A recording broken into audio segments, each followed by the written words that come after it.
Tech Talk Tuesday. Tech Talk Tuesday. Tech Talk Tuesday. You mean Thursday.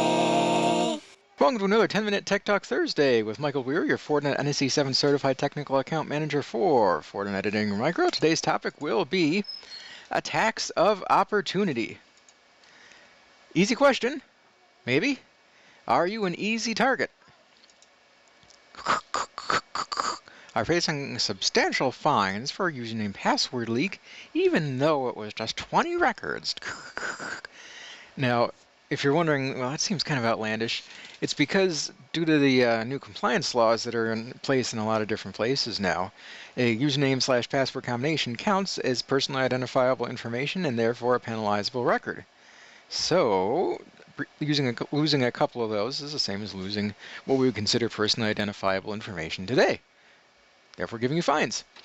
Now, the problem is that attackers look for easy targets first, taking the path of least resistance. The solution is do the easy stuff to stop being an easy target for attacks of opportunity. Before we go too much further into this, we need to define, are you a target? So there's a bunch of different ways you can become a target. Number one, of course, is to be a high-value entity. So we're talking about a government, talking about a famous person, Snapchat, or Instagram, or Facebook, or things along those lines. The NSA, FBI, CIA, even if you're a state or local government, you're more likely to pay ransomware because you're important, that kind of thing. Another way to be a target is to be a high-value industry. Financial and healthcare both need to be running on time, so they're more likely to pay ransoms. They're also more likely to have valuable information, personally identifiable, things like social security numbers, addresses, payment methods, all those things on file. And of course, infrastructure is high value too. This is more high value to nation states than it is necessarily to anybody else. But, you could take out whole power grids and things along those lines. And then, of course, there's attacks of opportunity. This is where most people are going to fall. It's people either poor security or wildly exposed data. So that's going to be where we spend our time looking today, is at these attacks of opportunity. And to understand why there'd be an attack of opportunity, we have to look at why there's attacks in general. The first one that people think about the most is financial. It's bribery, extortion, or the selling of data. Either we're going to get money from you because of this, or we are going to take what we got from you and we're going to sell it to somebody else. Another reason is political. We want to sow discord or influence elections. These come up about once every 2 to 4 years when there's an election cycle going on. We see more reporting about this sort of stuff in the news. And then 3, I call diversionary, which is create noise or chaos, whether it be to distract from something or, what do they say, just for the lulls or something along those lines. People are doing it just to do it. And reality is these things are, I'm oversimplifying here. There's a lot of gray area between these, but almost everybody is going to be vulnerable to at least one of these. For instance, if you're a business, I can guarantee you have some kind of information that would be of financial interest. If you're a living human being, you could be taken down for the lulls. All right. And then we have to look at this too. Thanks to all the malactors in the world today, there is a constant flow of meddling, I'll call it, in the cyber world. And these meddlers are casting the widest nets they can. They're scanning blocks of IP addresses. They're using, looking at known cloud application IP addresses, things like this, just to see if there's anything that might be open. Think about it as somebody walking through a neighborhood just jiggling door handles, except in this case it's apartments and door handles are right next to each other and you can jiggle 100,000 of them in a second. And for all but the biggest hacker groups, 100 low-effort hacks are better than one high-effort hack. It's the idea of that you can fill a bucket with one big splash, or you can fill a bucket with 10,000 tiny drops. Either way, you've filled the bucket. The end result is the same.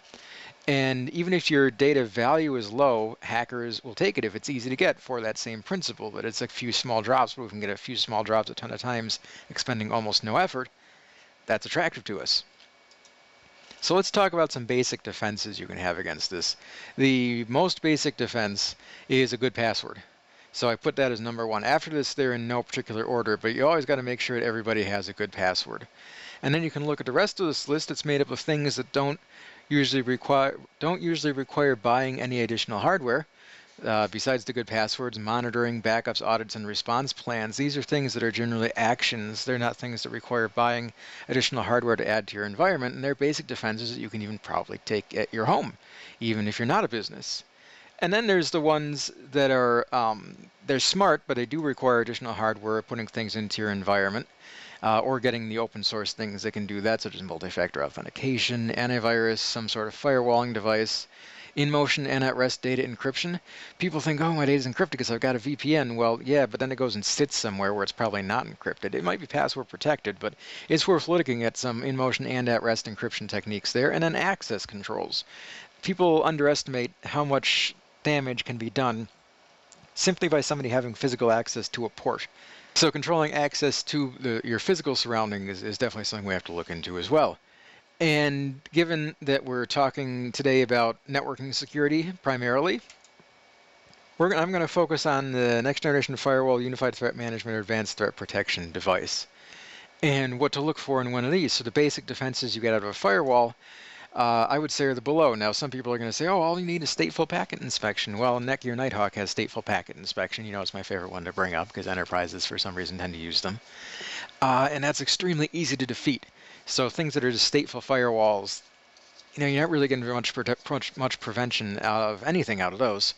So this is what I say you should have on your basic firewall. You should definitely have some kind of IPS, intrusion prevention system, because that's going to be what's leveraged by all the other services on here.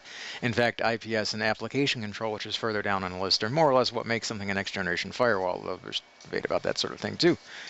Some sort of gateway antivirus is always good to have, simply because you can have something being leveraged on every endpoint and putting the load there every time something infectious comes through, or you can put it on the gateway and have a load handled by something dedicated to that task.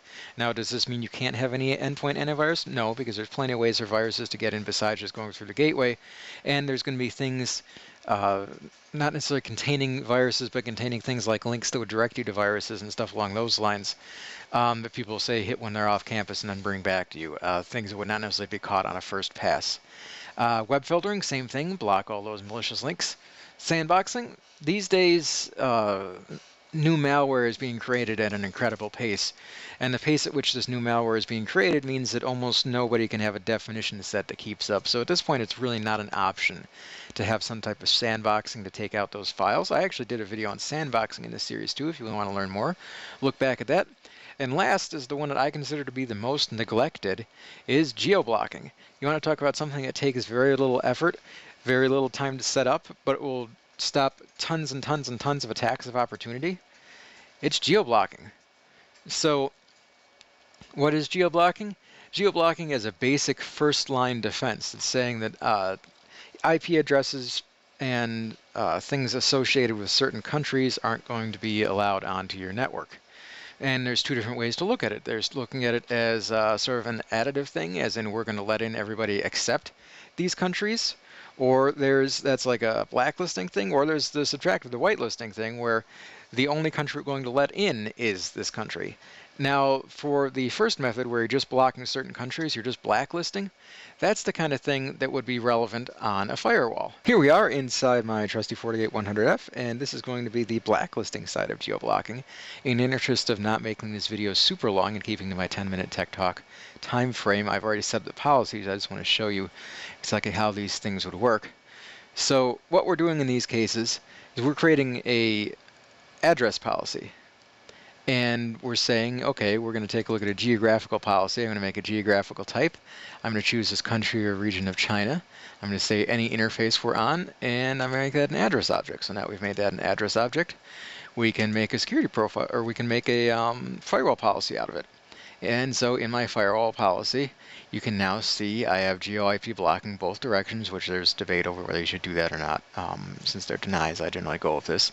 You can see I've blocked these known hostile countries back and forth, coming in or out, so that anything coming or going to one of those countries can't get through, even if it's one of our own PCs here calling out. So that's how it would look on a firewall.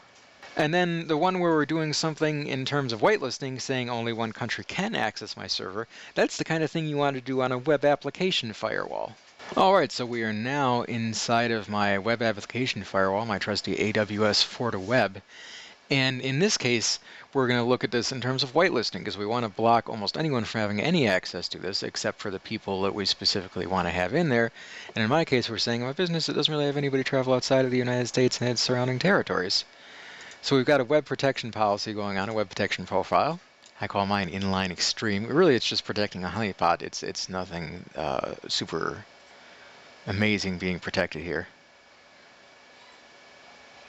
I have my geo IP list set up as US only. And if you look at that, you'll see that I have literally taken all these countries and I've blacklisted them to saying these countries cannot communicate with anything on my network.